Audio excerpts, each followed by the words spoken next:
Assalamualaikum warahmatullahi wabarakatuh. Perkenalkan, nama saya Siti Hadijah dengan stambuk N1D1 19100, jurusan Bahasa dan Sastra, Prodi Sastra Indonesia, Fakultas Ilmu Budaya, Universitas Haloleo Kendari.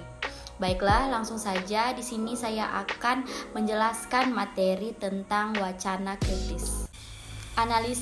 Analisis adalah sebuah upaya atau proses untuk memberi penjelasan dari sebuah teks yang mau atau sedang dikaji oleh seseorang atau kelompok dominan yang kecenderungannya mempunyai tujuan tertentu untuk memperoleh apa yang diinginkan.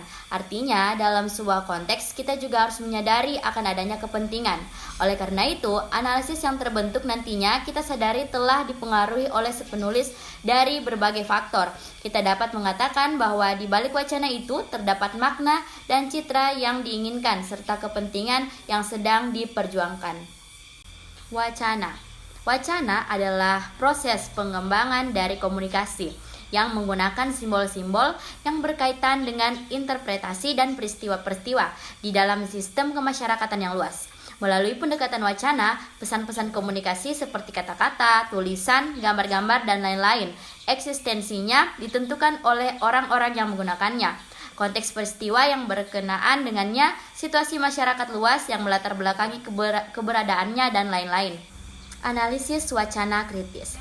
Dalam analisis wacana kritis, memandang bahwa wacana di sini tidak dipahami semata-mata sebagai studi bahasa, tetapi juga sebagai kritik atas konteks sosial yang telah terjadi. Dan pada akhirnya nanti, analisis wacana menggunakan bahasa dalam teks untuk dianalisis. Tetapi, bahasa yang dianalisis di sini agak berbeda dengan studi bahasa dalam pengertian linguistik tradisional. Bahasa dianalisis bukan menggambarkan semata aspek kebahasaan, tetapi juga menghubungkan dengan konteks. Karakteristik analisis wacana kritis. Yang pertama yaitu ada tindakan. Di sini wacana dipahami sebagai sebuah tindakan, yaitu dengan pemahaman semacam ini ada beberapa konsekuensi bagaimana wacana harus dipandang. Pertama, wacana dipandang sebagai sesuatu yang bertujuan, apakah untuk mempengaruhi, mendebat, membujuk, menyanggah, bereaksi, dan sebagainya. Wacana juga dipahami sebagai sesuatu yang diekspresikan secara sadar dan terkontrol. Selanjutnya, untuk yang kedua ada konteks. Analisis wacana kritis mempertimbangkan konteks dari wacana, seperti misalnya latar situasi, peristiwa, dan juga kondisi. Wacana di sini dipandang, diproduksi, dan dimengerti serta dianalisis pada suatu konteks tertentu. Bahasa di sini juga dipahami dalam konteks secara keseluruhan. Konteks memasukkan semua situasi dan hal yang berada di luar teks dan mempengaruhi pemakaian bahasa seperti partisipan dalam bahasa, situasi di mana teks tersebut diproduksi, fungsi yang dimaksudkan, dan lain sebagainya. Berikutnya yaitu ada kekuasaan. Analisis wacana kritis juga mempertimbangkan elemen kekuasaan atau power dalam analisisnya.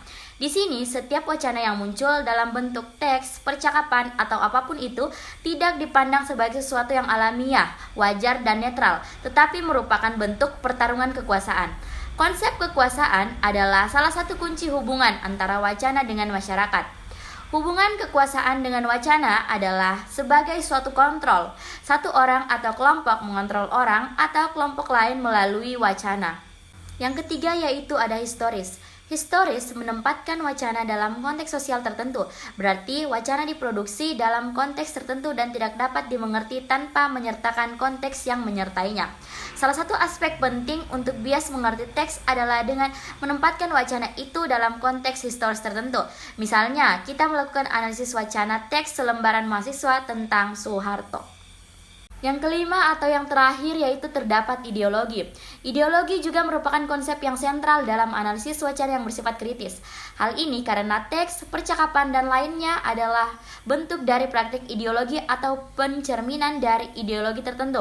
Wacana dalam pendekatan semacam ini dipandang sebagai medium melalui kelompok yang dominan mempersuasi dan mengkomunikasikan kepada khalayak produksi kekuasaan dan dominasi yang mereka miliki, sehingga tampak absah dan benar. Baiklah, itulah tadi presentasi materi tentang wacana kritis dari saya. Lebih dan kurangnya mohon dimaafkan. Billahi taufiq wal hidayah. Wassalamualaikum warahmatullahi wabarakatuh.